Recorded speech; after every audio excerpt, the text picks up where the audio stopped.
Welcome back, everyone, to False Flags and Conspiracies Conference 2024. This is day 2, and Jim Fetzer is with us again. I'm so excited because Ron Avery just gave a great presentation on what happened to Jim in court over the Sandy Hook experience. I think we should just call it that, the Sandy Hook experience of Jim Fetzer. There we go. And he's going to present to us, though, a little bit of a dovetail into what's happening with his class of 62. His title is Princeton in the Nation's Service, Class of 62 Style. And the description reads, my own class of 62 has blackballed me from making a class scholars lecture, even though I am the most published member of the class with hundreds of articles and 40 books. Jim, I don't even know what to say. This is going to be amazing. Thank you so much. And go ahead. It's all yours. Thank you, Lorian, so much. And Ron, just super, super, super. Yes. Princeton in the nation's service, class of 62 style. That's the motto. Princeton in the nation's service. Here's a secretary of the class. To me, I do not have any interest in involving the class of 1962 lecture series in your work. 19 October 2024. On 13 October 2024, I received the following announcement from Thomas Dunn regarding the Princeton class of 62 Scholars Lecture Series. David Thorburn, October 22nd, 2024 at 4 p.m. Eastern. Having known David, it sounded like a great idea to me. The 1962 Scholars Lecture Series, the second lecture of the fall 2024 semester. Everyone previously signed up remains registered. Only new need to register a Zoom presentation, October 22nd at 4 p.m. Featuring David Thorburn, 62. Story Machine, American TV, and the network here and beyond.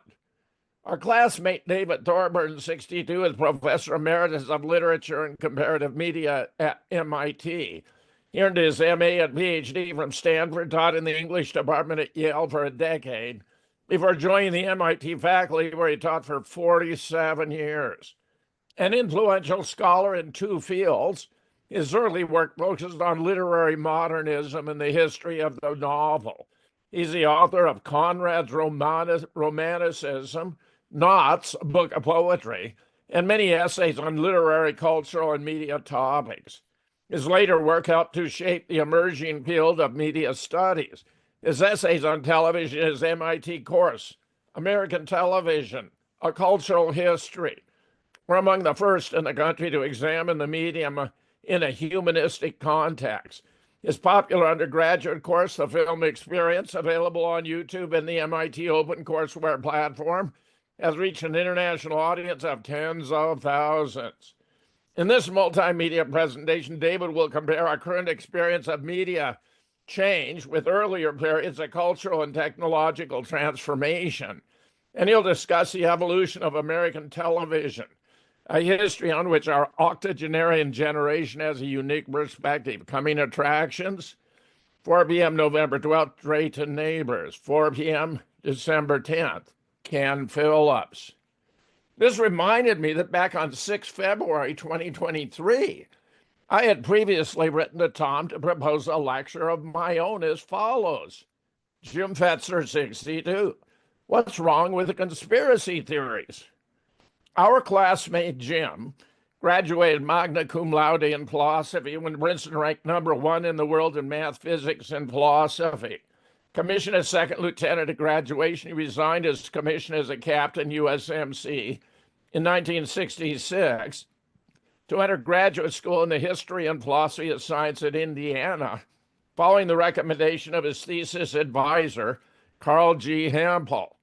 His first appointment at Kentucky was followed by visiting appointments at Virginia twice, Cincinnati, North Carolina, Chapel Hill, New College of Florida, then of the University of South Florida, and the Duluth Campus of the University of Minnesota, where he retired in 2006 as Distinguished McKnight University Professor Emeritus.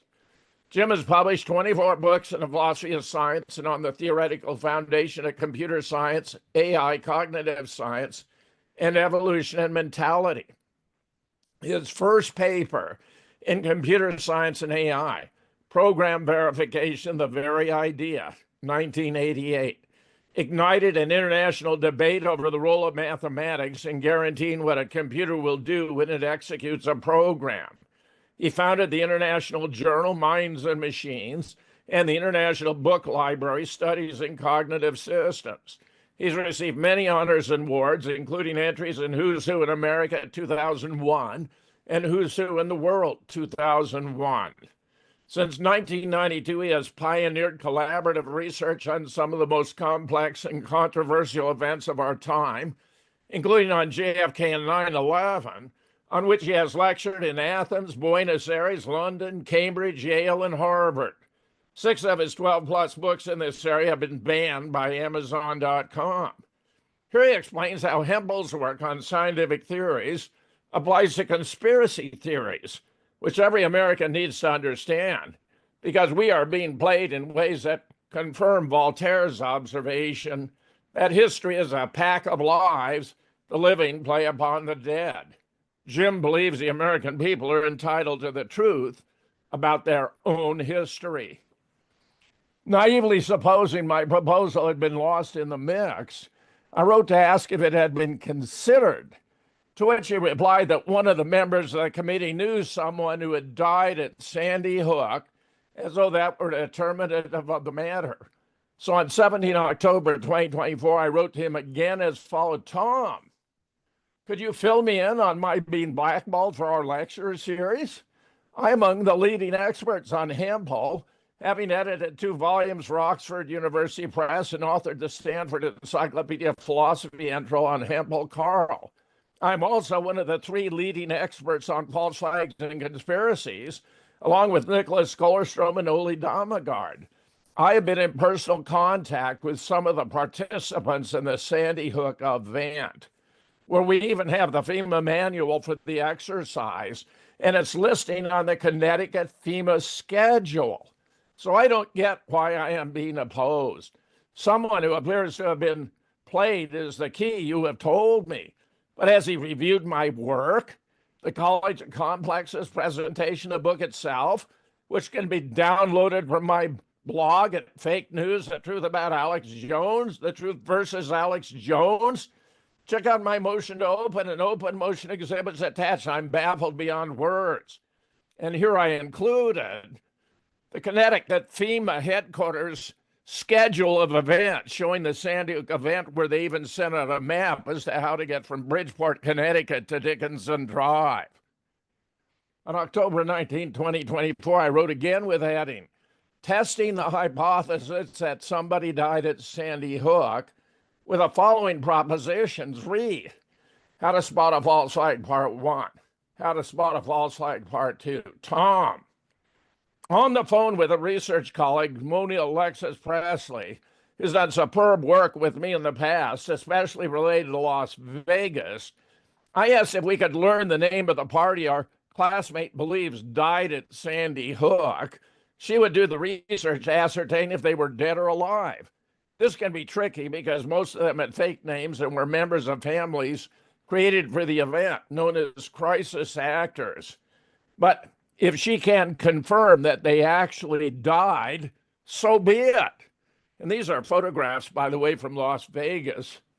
Mona studied the alleged scenes at Las Vegas and found that when they were not simply Photoshop variations of themselves and appeared more than once, they had died in different states or on different dates or from different causes of death. She also found a crime map for the concert area from 8 p.m. before the event to 8 p.m. the following day, which did not include a single gunshot incident. So why not let Mona know whom he believes died at Sandy Hook and let her do her thing? If you watch How to Spot a False Flag, Part 1 or Part 2, I think you'll be astonished at the degree of detail with which we have exposed these events as staged false flag events with crisis actors galore. Leave me out of it. Just let Mona know whom he believes to have died at Sandy Hook, and let's find out if he's got it right or wrong. I will certainly step down if he's right and I'm wrong. Many thanks. And because I believed it might have been one specific person whom my classmate believed had actually died, I added the following addendum. Some of the kids actually sang at the Super Bowl following the event. Among them was April Rose Richmond. Others have been identified in this video: Sandy Hook, Line and Sinker, 2017. You can start about 39 minutes to watch, including April, whose real name is Lenny Urbana. She was very distinctive because you can barely see her right forehead. She had a distinctive birthmark, which was clearly visible. Tom Dunn's response was short, prompt, and to the point. Please do not contact me again. I do not have any interest in involving the class of 1962 lecture series in your work, Tom. In the meanwhile, I had written to Ron Avery, who followed my case closely and created a blog about it, as well as recently authoring a book explaining what happened in the Wisconsin courts. If he could write to disabuse Tom of false impressions widely published when I was found liable for defamation in this case, which he did on 15 October 2024. Ron Avery, architect, Montclair, Seguin, Texas. Thomas W. Dunn, chairman. The 1962 Scholars Lecture Series, 1962 Princeton alumni. Reconsideration of Dr. James H. Fetzer request to make a presentation on what's wrong with conspiracy theories at the 1962 Scholars Lecture Series. Mr. Dunn. I was asked by Dr. Fetzer to send my recommendation for reconsideration based on the information I know about a lawsuit he's been in since 2018. I am glad and honored to do so. I've written the only book about his treatment in the Wisconsin court system and his discoveries concerning how the U.S. Supreme Court dispenses with the guaranteed rights of the U.S. Constitution. That's all my book is Judicial Plundering of Dr. James H. Fetzer, co-editor and co-author of Nobody Died at Sandy Hook. My book is not about the merit or weight of any of the evidence put forth by Dr. Fetzer, the defendant, or the plaintiff regarding Sandy Hook, but rather, my book is an analysis of the unsound summary judgment methodology used to find Dr. Fetzer liable for defamation and the perversion of law used to take his book to remove it from public access and continually plunder Dr. Fetzer and his wife, who isn't involved in the lawsuit. It's my informed opinion that this lawsuit displays the most extreme violation of judicial principles on every issue involved and at every level of review, which is a disgrace to the condition of modern law practice in America. Obviously, this condition would lead anyone to ask the question, why all this perversion of law regarding Dr. Fetzer and his book, Nobody Died at Sandy Hook? I'm naturally led to suspect that it is to send a message to all Americans to never challenge the mass media cartel narrative, no matter how it is or how false it might be. I think Dr. Fetzer's topic, what's wrong with conspiracy theories and the power of the mass media cartel over the court system in America, would tie in very well with David Thorburns' Story Machine, American TV and the network era and beyond, as the cartel machinery is in place to adjudicate reality out of fiction, regardless of the true facts of any event. What a fortunate possibility for this lecture series to host a living example of a victim of the vicious story machine in Dr. Fetzer. This potential gives new meaning to the term network when the judicial system adjudicates the mass media cartel's narrative into reality, regardless of proof and without a jury to weigh and find the facts. Please allow me only a moment more of your time to substantiate what I've said regarding the plundering of Dr. Fetzer, with just one of many examples in my book. A summary judgment is a judicial procedure used to apply the law to an issue when both parties agree to the facts. A summary judgment must have two functions. First, to bypass an unnecessary jury when the facts are agreed to by the parties, and second, to protect the right of trial by jury of the non-movement who is at risk of losing that right. Why have a jury when the parties agree to the facts? the judge can safely apply the law to the facts agreed to by the parties. Therefore, the judge cannot weigh evidence submitted by the parties in support of their facts, but only look for agreement to the facts.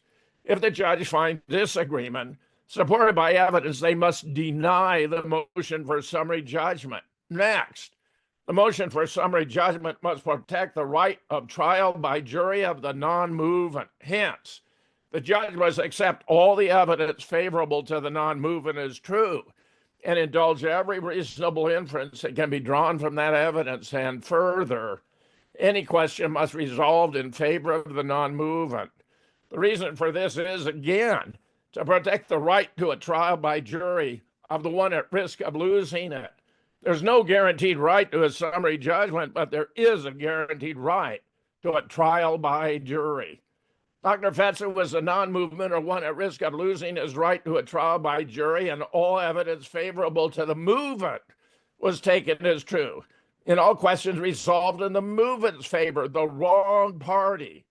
Had the motion for summary judgment been properly denied, both Dr. Fetzer and the plaintiff could have proceeded to a trial by jury, and neither party would have been injured. But instead, Dr. Fetzer was found liable for defamation when the two parties did not agree on anything, and both submitted evidence supporting their allegations of fact. To my astonishment, I discovered that this unsound summary judgment methodology used by the judge in Dr. Fetzer's case is the standard throughout Wisconsin, and hence was affirmed by the Wisconsin Appellate and Supreme Courts. And even more shocking, I discovered in this case that the Seventh Amendment right to trial by jury in common law matters in the U.S. Constitution does not apply to state courts, according to the U.S. Supreme Court. It defines a simple logic, which I explain in my book, that you will receive shortly if you kindly give Dr. Fetzer your physical mailing address. One final note.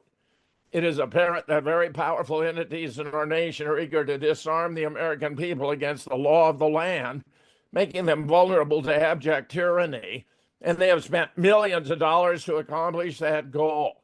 Would it be so unwarranted to consider that televised street theater could be used to obtain such a wicked goal without actually harming anyone, at least immediately?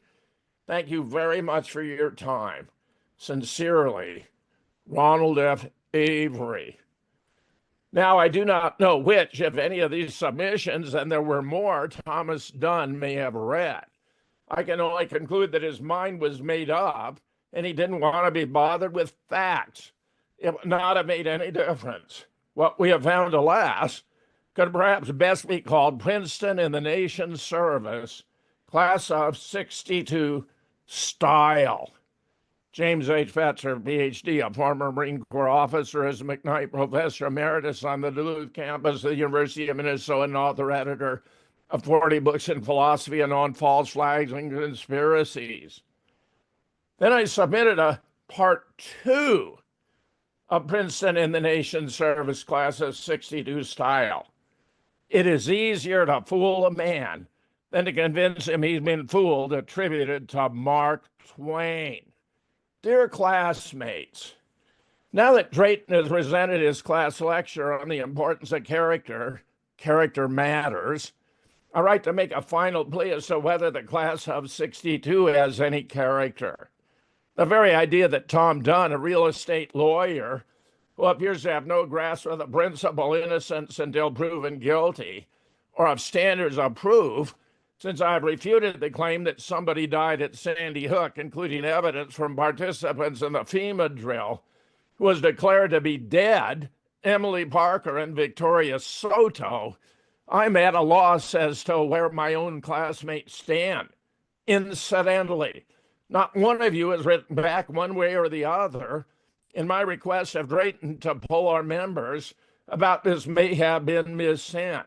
Please be sure that Drayton, the former Chief Justice of the Alabama Supreme Court, receives this message. In case no one has noticed, none of my books in conspiracy research, 4 on JFK, 2 on 9/11, 1 co-authored on Wellstone, and the rest on Sandy Hook, the Boston Marathon bombing, Orlando and Dallas, Charlottesville, Parkland, and even the moon landing were solely authored by me. On the contrary, I have pioneered collaborative research on the most complex and controversial events of our time by bringing together collections of experts to sort things out, such as a case of 9/11 so clearly, which, as a case of 9/11 so clearly illustrates, requires the expertise of civil, structural, mechanical, electrical, and even aeronautical engineers to get things straight. Some of our findings have been on the extraordinary side. Here I shall illustrate a few of our most striking discoveries.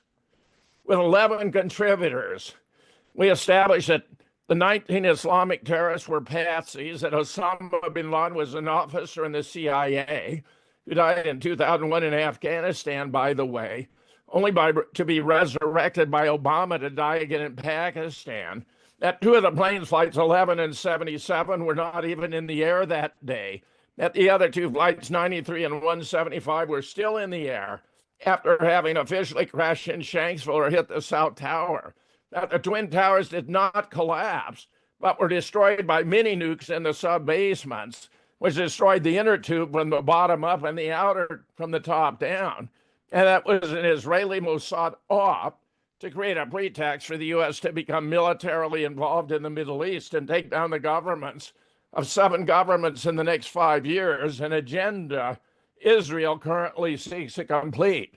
That's America nuked on 9/11, compliments of the CIA, the neocons in the Department of Defense, and the Mossad.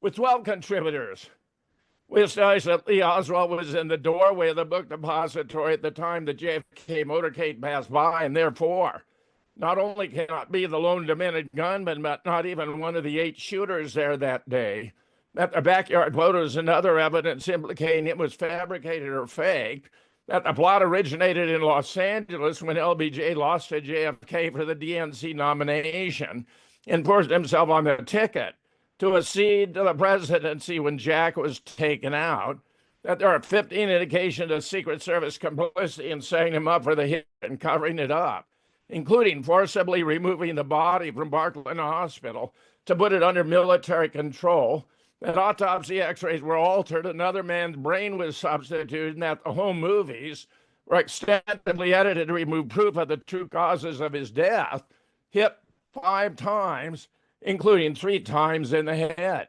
JFK, who, how, and why, solving the world's greatest murder mystery.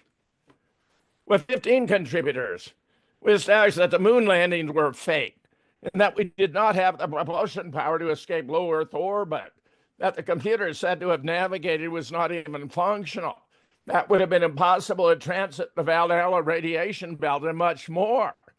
Of the 6 books I've edited, banned by Amazon.com, on Sandy Hook, the Boston bombing, Orlando and Dallas, Parkland, Charlottesville, and the moon landing, 5 appear to have been at the request of the U.S. government to suppress proof these were staged events.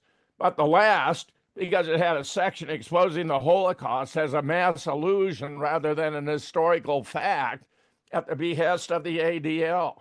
One of the contributors, Nicholas Cullis from Ph.D., has a book, Breaking the Spell, 2014, to which I contributed the introduction. I liked his photo of the British soccer team at Auschwitz so much that I placed it on the back cover. And I suppose we didn't go to the moon either. The Beatles, the Holocaust, and other mass illusions. With 13 contributors, including 6 PhDs, we established that the school had been closed by 2008, that there were no students or teachers there, and that it had been a FEMA drill presented as mass murder to promote gun control. Residents of Newtown have participated in the drill, love the book, because it's honest, unlike the hokum that is spread across the internet, most recently with the reversal of the fake auction of AlexJonesInfowars.com. Not to belabor the point, but the school was actually closed in 2006. It was not even an elementary school, but a special needs school. And Eric Holder offered Newtown $114 million to participate in an event intended to illustrate what could happen if we don't take guns away from the American people, which I only learned from two of the crisis actors cast in the event involuntarily by their mothers, who, as a consequence, did not sign the non-disclosure agreement signed by the others. The scam continues to rake in donations to the order of around $1 million per month, and participants continue to receive fringe benefits, such as paying no taxes and free college tuition. Nobody died at Sandy Hook. It was a FEMA drill to promote gun control. You can download the redacted edition of Nobody Died at Sandy Hook. It was a FEMA drill to promote gun control 2024 from my blog, and check it out for yourselves. I must admit to being dumbfounded that my own classmates would support blackballing me from presenting a class of 62 lecture on the basis of hearsay evidence that purportedly shows somebody died at Sandy Hook. Hearsay. Just ask yourself, what is more likely? That Jim Fetzer and 5 other PhDs, together with 8 other experts, could not establish that the school was closed by 2008 and there were no students or teachers there, and publish our findings? Or that an anonymous source should contradict their research, especially when it's been confirmed in spades by participants in the event themselves? Should this stand, especially when I've agreed to step aside should the anonymous allegation prove to be true? I would be forced to conclude that my own 62 classmates lack integrity or courage or the moral character to do the right thing, and that the very idea of Princeton in the nation's service turns out to be hollow with regard to members of my own class. Jim Fetzer, a former Marine Corps officer, is distinguished McKnight University Professor Emeritus on the Duluth Campus of the University of Minnesota. I had a very interesting comment on my blog where I published both. William DeBerg. While I may disagree with you on a few points, Jim, you are overall spot on, and your individual and collaborative works have been important testaments to historical truth and products of great courage. Having graduated from an Ivy League university myself, I can attest that Ivy League grads are some of the least informed in society about the nefarious deeds of our elites. For one, they believe in work in the system, which in turn profits them, and many are actually key players in the misinformation campaigns of the federal government and media.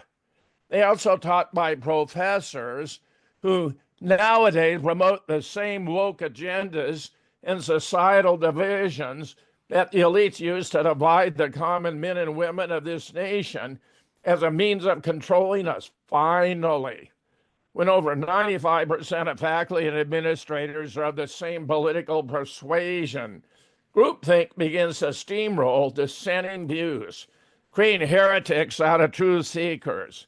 As a personal example, I offered to write a posthumous article for the Dartmouth Alumni magazine on Gonzalo Lira, a Dartmouth graduate and hero to millions around the world for his journalism. He was shunned during and after his time at the university. In the latter case, merely for speaking truth to power on the subject of the Russo-Ukrainian conflict, and was disgracefully left by our government to rot and then die in a Ukrainian prison. In the end, the Dartmouth Alumni magazine completely ignored my request to honor one of the university's more famous alumni. There it is. Thanks, and I'll be glad to take your questions. Lorian. Jim, gosh, I can't believe the way they treated you. Oh my God, that's just, it's so sad. You know, and I love that last comment. He's absolutely right. People in higher education, in my opinion, this is just Lorian's opinion, they sometimes have the most closed-minded, I want to call it mind control at this point, because they've been indoctrinated not to think outside of the box. And yes, they are working for the establishment, most of them. So they can't really do it, or, you know, there goes their livelihood, right, Jim? Well, let me just add, if you went to my blog, if you visit, for example, the page Fake News, uh, The Truth versus Alex Jones, you can scroll down to the bottom and you can download the redacted version of the book and of Ron referred to as a blog. It's actually a short book that was edited by Robert David Steele with my assistance on Sandy Hook Truth. You can download them both, where those 3 sentences in the one book and the 1 sentence in the other have been removed. But believe me, the books are available for you because they're PDFs. They're all photographs are in color. And as I explained before, the participants in the drill like the book.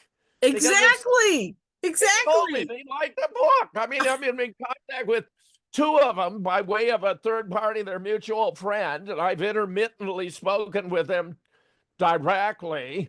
They called me. He called me. His name is Steve Lucia. He called me, I don't know, 2.5 years ago, reaching out because they didn't like the way I was treated in the courts. They still do not like it. They want me to prevail. You're not going to believe this, but even the guy who calls himself Lenny Posner wants me to prevail. He turns out to be a pretty good guy, though that's not his real name. The son, it was a fiction created out of photographs of his youngest son when he was a kid.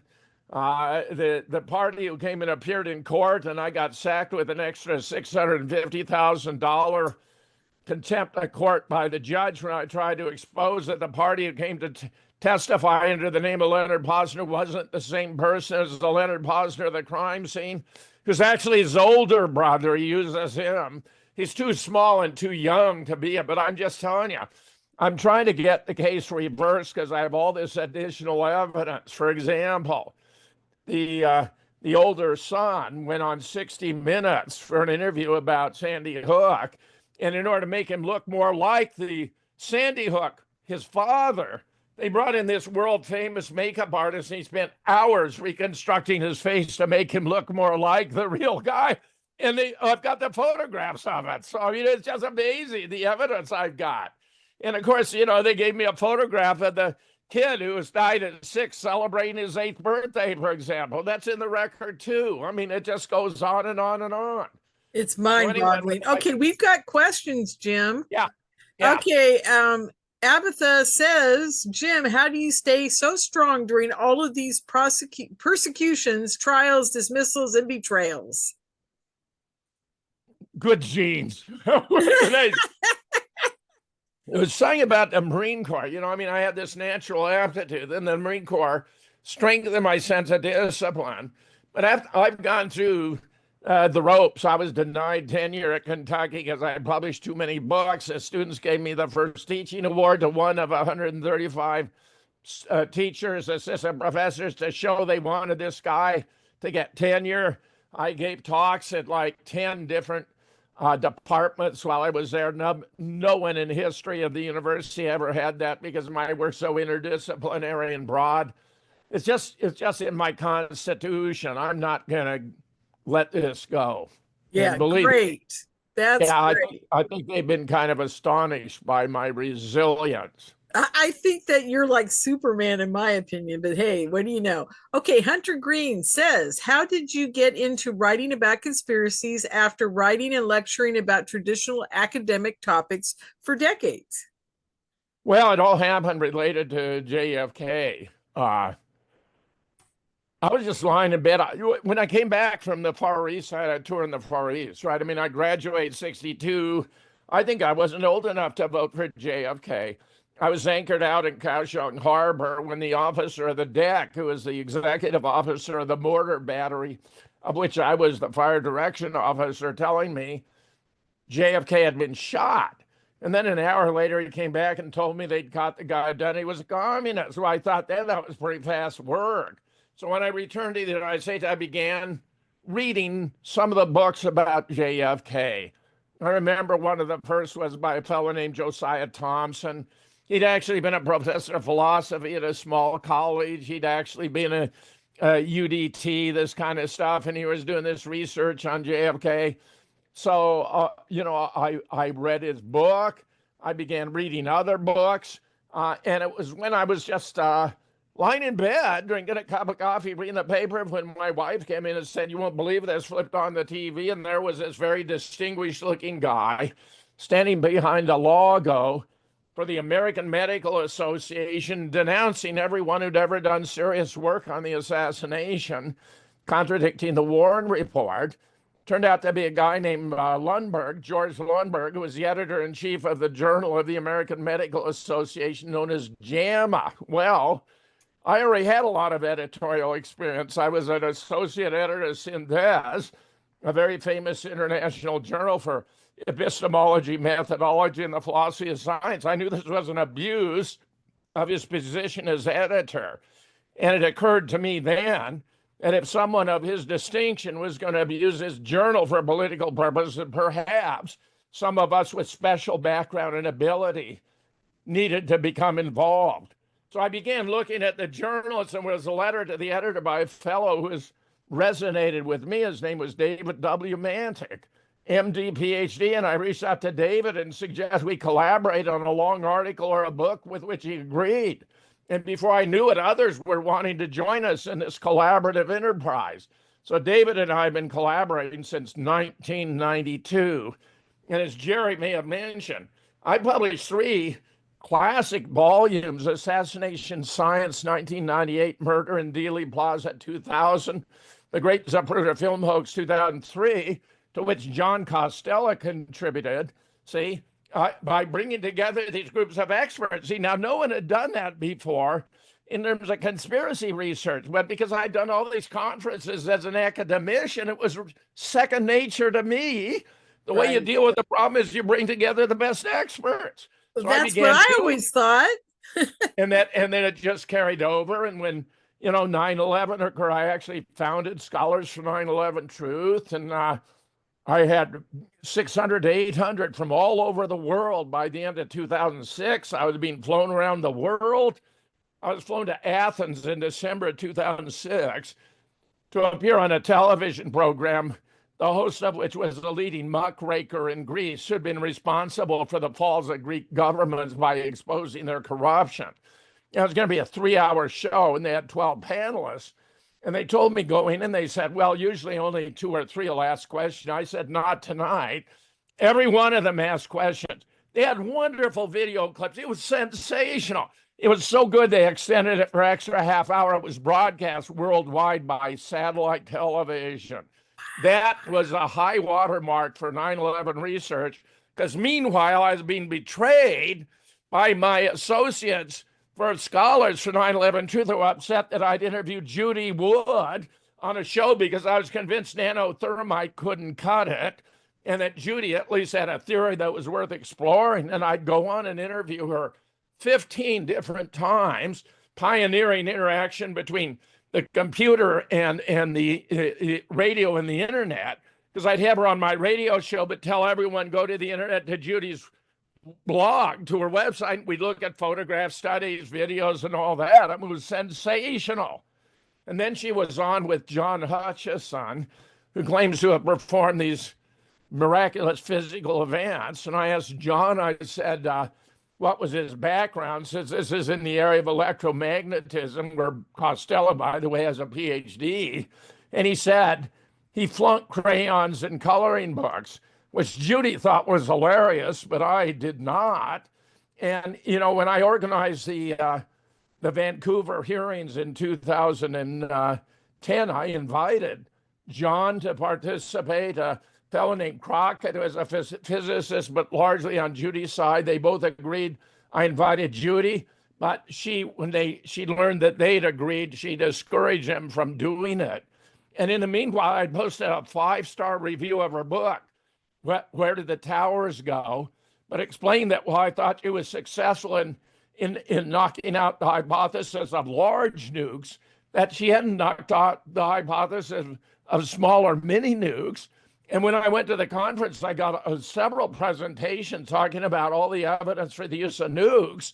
So when it came back, would you believe I discovered there'd been over 2,000 comments on my review. I'm not talking about Judy's book, on my review. And they were overwhelmingly attacking me. So I revised my review. I said, this is ridiculous. I downgraded it to 3-star and talked about the U.S. Geological Survey dust studies, which showed elements that would not have been present. This is sampling dust from 35 locations in lower Manhattan, had it not been a nuclear event, and I rewrote it. Well, the last time I had a chance to look, I had 7,000 comments on my review, overwhelming. This is when Amazon decided they couldn't allow comments on reviews because, I mean, look at this. I couldn't even get it to open eventually. There was so many comments, and they were almost all hostile. See, Judy has a cult. It's got a mystical leader, Judy Wood. It's got a sacred text. Where did the towers go? It's got a Praetorian Guard. A guy named Thomas Parter, another one, Andrew Johnson from the UK, and others. They'll go after hammer and tongs anyone who disputes the least claim made by Judy Wood. So when she wouldn't respond to the USGA dust sample, I knew she'd abandoned science, because in science, when you get new evidence, you may have to reject hypotheses you previously accepted, accept hypotheses you previously rejected, and leave others in suspense. In fact, there's a massive steel assembly that was blown out at a 45-degree angle, like, I don't know, 600 tons into the Winter Garden. That couldn't have been done by dudes. And the claims she makes for molecular dissociation, what would occur from a nuclear, even the damage to the toasted cars. So, and by the way, Joe Olson has published multiple articles about the use of nukes on 9/11. So I'm just saying those are some of the episodes in this. Well, and it makes sense, Jim, because of the molten whatever underneath the ground burning for months at a time. That's Come right. on, that's nuclear fallout stuff. At stunning temperature. Yes, Lorian, you're exactly right. And I don't know why people can't get that through their head. I've been screaming this for 10 years now. I know. I think there are a couple other questions there if you can find them. I suggest they put them in yes, caps. I'm sorry. I'm shirking my duties here, Jim. Checking caps, but okay, what is the address of your book and the other one you just mentioned? JamesHFetzer.org. There you go, folks. JamesHFetzer.org is my blog. Hang on. And the specific blog you want is called Fake News: The Truth versus Alex Jones.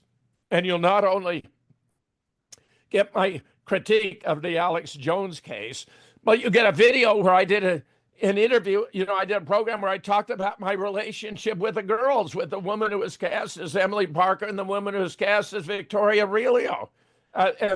Soto, whose real name is Victoria Aurelio. She's a daughter of the Newtown town clerk. And the other is Margaret Alice Cottle. And in both cases, their mothers cast them into the role without getting their permission. So I never signed the non-disclosure agreements. See, people who have participated get all these benefits. I mean, they get a lot of it, like not paying any taxes forever, not paying any taxes. So they like keeping their hand in. And I'm telling you, the scam is still bringing in $1 million a month. I learned that from them, $1 million a month. Absolutely. It's crazy. Okay, Jim, is there any chance summary judgments will eventually apply to criminal cases for political dissidents? The judicial system is constantly ignoring the U.S. Constitution anyway. What's your thoughts on that? Well, remember, as Ron so appropriately explained, you're only entitled to a summary judgment if there's no dispute on the facts. Right. I mean, otherwise it shouldn't be applicable. What's fascinating about this case, as he also pointed out, we were in dispute about every aspect. And I mean, he only cited some of the. I also have the FBI Consolidated Crime Report for 2012 that at the intersection of murder and non-negligent manslaughter and Newtown is the big number 0. Even the FBI agrees nobody died at Sandy Hook, which is a part of Newtown, in 2012. And I was presenting all this to the judge. I was outlining all my evidence. So his first ruling was that None of that evidence I had that nobody died at Sandy Hook was relevant to the authenticity of the death certificate, even though the death certificate says a decedent died at Sandy Hook of multiple gunshot wounds on the date, 14 December 2012. I mean, how Exactly. absurd is that? I mean, Just so crazy. Okay. Well, we have a long one from William here. He says Ron Avery's quote of John Locke was, who interpreted forms for legal abuse as a form of war, resonated with me, as well as Joaquin Hagopian's listing of wide variety of deep state Marco abuses. Let's see if there's a question here. Okay, I'm going there, William. Let's see if there's a question. Oh, there it is at the bottom. Okay. Political dissidents are very similar to what was depicted in the Russian film The Checklist or the movie The Killing Fields. Okay, I got to go find the beginning of this. Yeah. What do you think? Jim, are you reading this? I'm trying to discern what he's asking. I'm giving it to you. The Czech is a very disturbing film. This happened after the Bolshevik Revolution. They took anyone who stood out in any way, and they gathered them up and they stripped them and they shot them in the back of the head. It's a very disturbing movie. It's roughly what the Democrats would like to do to Trump supporters right here in the USA. Don't be deceived. Yes. These people are Marxist communists, and they don't give an shit about the Constitution. To them, it's just as W said, a goddamn piece of paper. I agree. Hunter Green says, oh, we're going to switch the moon landing for just a second. Are there any moon landing whistleblowers, such as astronauts or NASA employees, that say they never went to the moon as of yesterday's presentation? Well, see, Gus Grissom had a little lemon hanging on his desk. You know, he had one of these little stands with a lemon there. He thought the whole thing was a failure, a flop. None of the systems ever worked. So they got Gus and two other astronauts into a capsule, filled it with pure oxygen, and sparked it off, and he was roasted, dry roasted, for his skepticism. There are others who are going to blow the whistle among the astronauts who died before they had a chance. See, they're monitoring everything. This is part of the reason the state wants all this spyware. So they know what you're going to do before you actually do it, and they can interfere with it so it doesn't happen. So those are some of the casualties right there. 4 astronauts dead.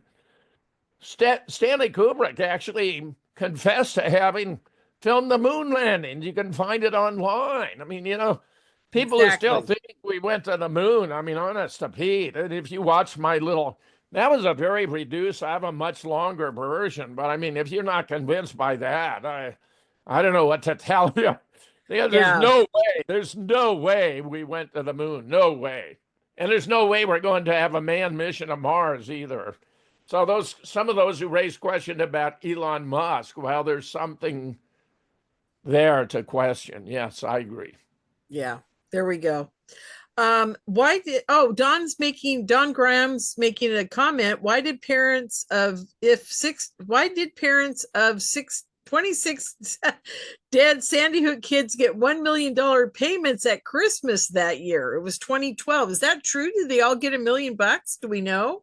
No, I think he's mixing, housing. They did bring, these were fabricated. Most of these parents, these kids weren't even married to one another, and they use those fake names and all that. I mean, that's a very long, very detailed, but boy, I've had years of details about all this business, so there's an awful lot to it, but it was all an elaborate fraud that they don't want to admit. They don't want to admit it. Well, of course. But is it true that all of their house payments and mortgages were paid off? Do we know if that's true?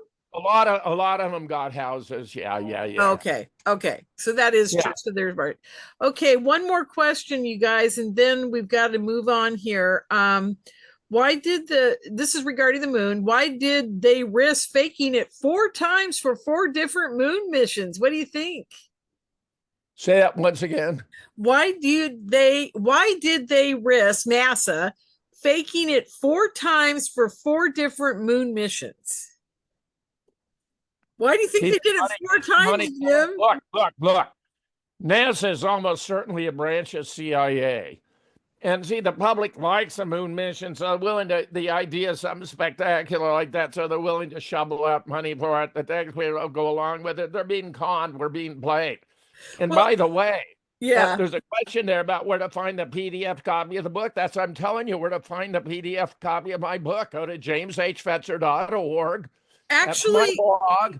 And then go to the specific blog. I'll actually put a link in here. yeah, I was going to say, Jim, there's a link further back in the chat, you guys, where you can just click on it and go to the book. Yeah. I saw it. It was earlier. Yeah. And you can Jim will do download it two again. books. There are two different books. You can download both of those. Remember, Ron said one was from a blog. Well, actually, it was from a blog, but that blog was published in the book, and you can download the whole book. It's about 130 pages. It's wonderful. And I brought virtually every one of those contributors to Robert David Steele to include in the book. And Michael posted it for us there. Well, Michael, it went to only the host and the panel. So if you could do it to everyone, that would be wonderful. Thank you. I appreciate that. Okay. Well, I think we've hit our moment, don't you, Jim? Yeah. Wonderful. Delighted. I just so appreciate Ron. He's got a wonderful blog, website devoted to my case where there are over 600 documents in this case now. And he's got a big, collection of them there on his blog. It's wonderful stuff. Yeah. Thank you. I'll put that up there too. I'll put that in the blog. Great. Thanks. Wonderful. Okay. Well, we'll be back in a few minutes, everybody, with our next guest, Monique Lukens.